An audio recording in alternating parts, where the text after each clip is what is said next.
तहे दिल से ईद उल फित्र की मुबारकबाद पेश करता हूँ। रमज़ानुल मुबारक में जो अल्लाह की रज़ा के लिए हमने रोज़े रखा, रमज़ान ख़त्म होते ही अल्लाह तबारक व तआला ने हमें ईद सईद जैसा खुशी मनाने का मौका फराहम अता फरमाया।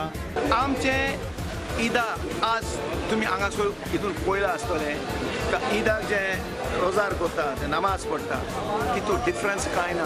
सगळे तो व्हडलो मनीस जावं ल्हान मनीस जावं सगळे एक बराबर एक लायनी उबे आसा आनी आमी we offer the prayer to Almighty Allah. That's the unity.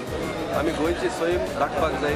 गोंयांत जे विद्वत जावपाक लागला, शेतां बेतां काबार जावपाक लागल्या, ते सांबाळ आमी करपाक जाय। ईद उल फित्र की जो ये आज का दिन खुशी का दिन है, बड़ी मुतबरक दिन है। हांव सगळ्यांक आमच्या गोंयकारांक सगळ्यांक ईदाची परबी दिता।